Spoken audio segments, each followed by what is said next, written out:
Office since I graduated from college, a cubicle with vacation time and a nice bonus check. But I decided that I wanted my life to have meaning, and I wanted to do something that I felt like I loved, and I wanted to love my work. And I'd also read Eat, Pray, Love, and so I was making some weird decisions at that point in time. I saw the movie too, Julia Roberts, she was great, really felt it. So I thought, like, I've always loved cooking and feeding people, so I'm going to leave my job and I'm going to go to culinary school. And I'm not going to do it in Michigan. So I moved to Portland, I sold all my stuff, I enrolled in culinary school, and I started going to school. But that wasn't enough. I had to do more that I loved because I wasn't feeling it in culinary school. It was too structured. So I found a bakery that I liked, and I showed up there every day until they gave me a job. And they offered me the job, and the hours were sort of shitty. They were 4 a.m. to 1 p.m. every day. And then I had school from 3 p.m. until 10 p.m. every day. So I calculated in my head, and I was like, 4 hours of sleep every night. But I'm going to be passionate about what I do, so it doesn't matter. I'm going to love my job.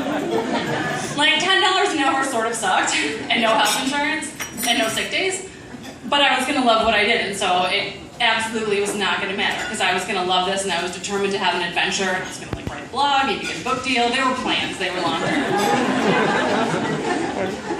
So I started working at this bakery job, and I was showing up, and it was okay. I was a little bit tired. I learned that if you set your phone alarm, you can sit in a bathroom stall and nap for like 5 minutes, and it really catches you up.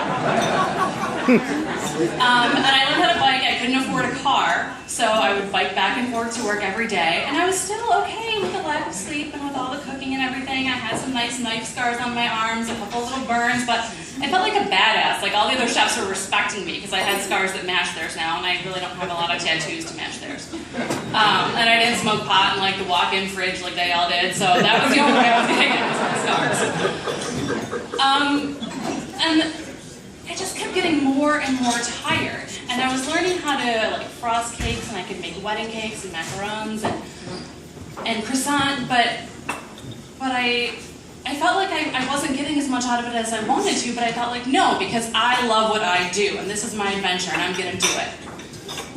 And then summer rolled around, and we had 9 ovens in our bakery, and we had record highs all that summer in Portland, where just about no place has air conditioning because normally the highs are pretty low. So I showed up at work every morning at 4 a.m. and I left every day just drenched in sweat. There was not a deodorant that worked when you were standing in a 105-degree kitchen for 12 hours on your feet some days. I was bad. The kid who skateboarded to work was worse. And I got more and more tired, and I started skipping days of school, and I couldn't call in sick to work because I couldn't afford to call in sick to work. And I was taking more and more bathroom naps. But I just kept telling myself, you're doing what you love. This is your adventure. You're doing what you love. You just have to keep going. Just keep going. It doesn't matter if you don't love it right now because you left and you can't fail and you're doing what you love. And then I showed up at 4 a.m. to find out that the other pastry chef had called in that day. And so I worked for both of us. And I worked 16 hours at the bakery, and I left. And I was just in a pair of tattered shorts and a t-shirt. We didn't really wear the chef's uniform, and I was soaked in sweat. I had pit stains and back stains and just in between my boobs. It was horrible. And I know, it was sexy.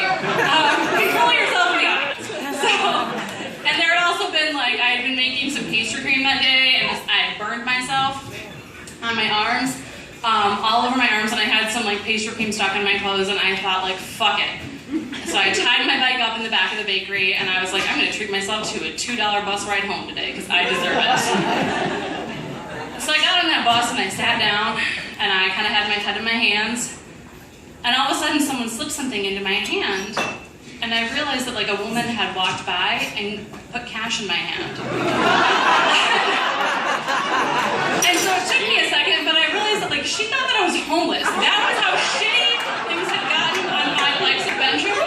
And like realistically, I was covered in dried pastry cream, so she probably thought I was a homeless prostitute. So I took her money.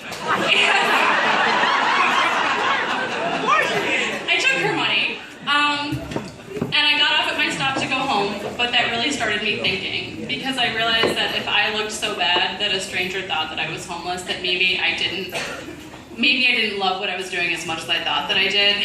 And I kept working at the bakery for a while longer. And I eventually quit. And I went back to working in an office job, and I came back to Michigan where I had my family, and I eventually realized that that wasn't really a failure, and that you still have to take chances. You can still chase after the things that you love, but it's okay in the long run to admit that if they make you look like a homeless prostitute, it's just probably not the right path for you.